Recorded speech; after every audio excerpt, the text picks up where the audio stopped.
کہ وہ کیسے سچی توبہ کرنے والے لوگ تھے۔ حدیث پاک میں آتا ہے نبی علیہ السلام کی خدمت میں ایک عورت آئی، عرض کیا اے اللہ کے حبیب صلی اللہ علیہ وسلم مجھ سے بڑا گناہ ہو گیا۔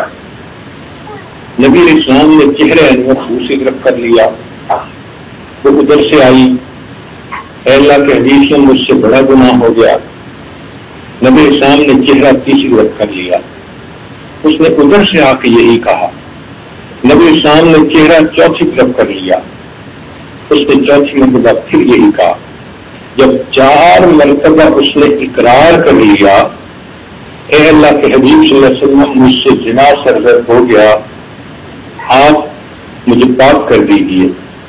نبی اسلام نے فرمایا کہ ہو سکتا ہے تجھے وہم ہو گیا ہو۔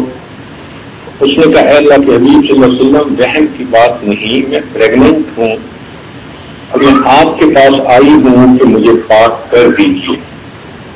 نبی علیہ السلام نے فرمایا کہ اچھا تم جاؤ اور جب تمہارے ہاں بچے کی ولادت ہو جائے تو اس وقت تم میرے پاس واپس آنا۔ وہ صحابیہ واپس چلی جاتی ہے۔ اب ذرا غور کیجیے کہ 9 مہینے کا وقت تھا، اگر وہ چاہتی تو اپنی بات سے پھر بھی سکتی تھی، اگر وہ چاہتی تو کسی دوسرے شہر میں ہجرت کر جاتی، اگر وہ چاہتی تو کوئی اور بہانہ کر لیتی، مگر نہیں، اس کے دل میں ایک آگ لگی ہوئی تھی۔ اس کو یہ احساس ہو گیا تھا کہ جو گناہ میں نے کیا وہ بہت بڑا، اور اب میں اللہ کے سامنے قیامت کے روز شرمندہ نہیں ہونا چاہتی۔ اس کو یہ پتہ چل گیا تھا کہ اللہ تعالیٰ زناکار سے ناراض ہوتے ہیں، اور زناکار آدمی جب تک سچی توبہ نہ کرے وہ پاک نہیں ہوتا۔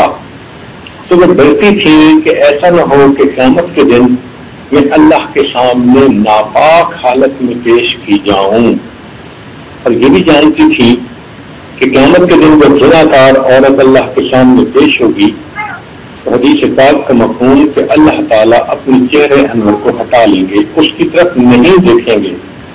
یہ کتنی بڑی سزا ہوگی کہ قیامت کے دن اللہ تعالیٰ اس لیے اس کی طرف نہ دیکھے کہ تم تو اپنا چہرہ غیر محرم کو دکھاتی تھی۔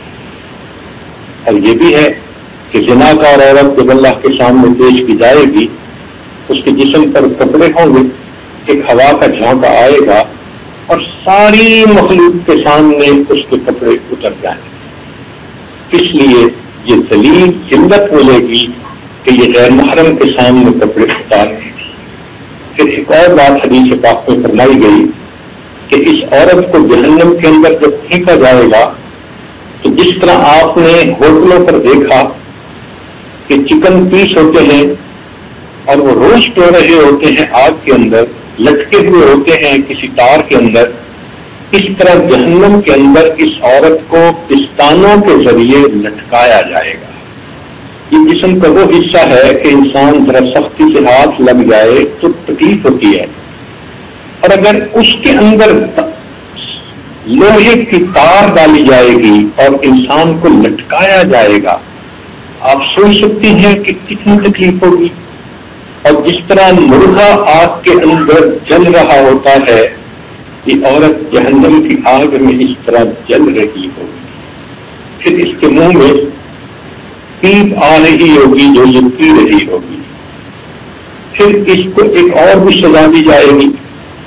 حدیث پاک میں آتا ہے ایک غار ہوگی جو بچھوؤں کی ہوگی، اس عورت کو اس کے اندر دھکا دے کر اس کے منہ پہ چٹان رکھ دی جائے گی، اور اس میں لاکھوں بچھو ہوں گے، اور وہ لاکھوں بچھو اس کے جسم پر اس طرح چڑھیں گے جس طرح شہد کے چھتے پر شہد کی مکھیاں ہوتی ہیں۔ اتنے لاکھوں بچھو ایک وقت میں اس کو ڈسیں گے، اس کے جسم کے ہر سیل کے اندر زہر جائے گی، اور اسے اتنی تکلیف ہوگی۔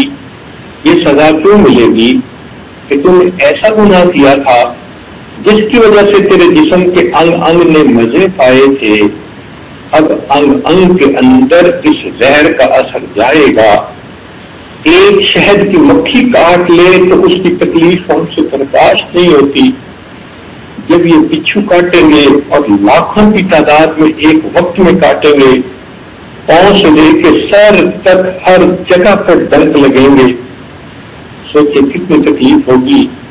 اب تو گھبرا کہ یہ کہتے ہیں کہ مر جائیں گے، مر کے بھی چین نہ پایا تو کدھر جائیں گے۔ وہ صحابیہ جانتی تھی کہ وہ سب تکلیفیں مجھے جہنم میں دی جائے گی، اس لیے مجھے اس دنیا میں پاک ہونا ہے۔ اس کو پتا تھا جب میں گناہ کا اقرار کروں گی مجھے رجم کیا جائے گا، مردوں کے مجمع کے اندر مجھے زمین میں گڑا کھود کے آدھا زمین کے اندر دھسا دیا جائے گا، اور اوپر کا ہاتھ جو ہے اس کو پتھر مارے جائیں گے، کوئی پتھر میرے سر پہ لگے گا، کوئی منہ پہ لگے گا، کوئی آنکھ پہ، کوئی کان پہ، جسم سے خون نکلے گا، قبیلے کی ذلت ہوگی، ماں باپ کی ذلت ہوگی، اور مجھے اتنی دردناک موت دی جائے گی۔ مگر وہ جانتی تھی کہ یہ دنیا کی ذلت بھی چھوٹی ہے، یہ دنیا کی تکلیف بھی چھوٹی ہے، قیامت کے دن ساری مخلوق کے سامنے بے پردہ ہونا زیادہ برا ہے، اللہ تعالیٰ کا ناراض ہو جانا زیادہ بڑا گناہ سزا ہے۔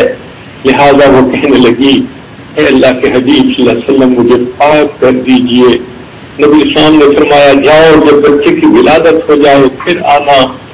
واپس چلی جاتی ہے، اس کو راتوں کو نیند نہیں آتی تھی، سکون نہیں تھا، وہ سوچتی تھی اگر اسی حال میں مر گئی تو میں اللہ کو کیا منہ دکھاؤں گی۔ چنانچہ خدا کر کے بچے کی ولادت ہوتی ہے تو ایک دن اپنے بچے کو لے کے آئی، اے اللہ کے حبیب صلی اللہ علیہ وسلم بچے کی ولادت ہو گئی، اب آپ مجھے پاک کر دیجیے۔ نبی اسلام نے فرمایا، جاؤ اس بچے کو دودھ پلاؤ۔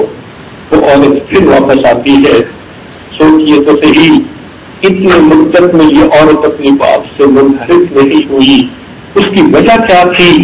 اس کو یہ یقین تھا کہ اس گناہ کی وجہ سے آخرت کی ذلت بہت بڑی، دنیا کی ذلت چھوٹی۔ وہ پھر 1-1.5 سال بچے کو پالتی ہے۔ ایک دن بچے کو لے کر آئی، اس بچے کے ہاتھ میں روٹی کا ٹکڑا تھا۔ اے اللہ کے حبیب صلی اللہ علیہ وسلم، اب بچے نے روٹی کھانا شروع کر دی، میں اپنی ذمہ داری سے فارغ ہو گئی۔ نبی اسلام نے صحابہ سے فرمایا، اس عورت کو رجم کر دیا جائے۔ چنانچہ لوگ جمع ہوئے، عورت کو پتھر مارنے لگے۔ حدیث پاک میں آتا ہے ایک صحابی نے جب اس کو پتھر مارا تو انہوں نے کوئی فکرہ کہہ دیا کہ تو نے کتنا برا کام کیا، کتنی گندی عورت ہے۔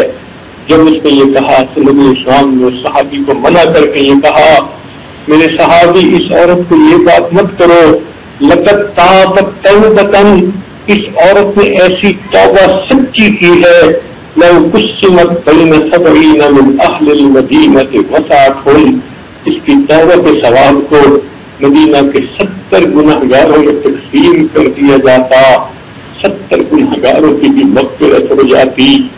کیسی وہ صحابیہ تھی کہ اس نے توبہ کرنے کا حق ادا کر دیا۔ تو معلوم ہوا کہ ایسے واقعات پڑھنا کہ جس میں توبہ کرنے والوں نے سچی توبہ کی، اس سے انسان کی ہمت بڑھتی ہے۔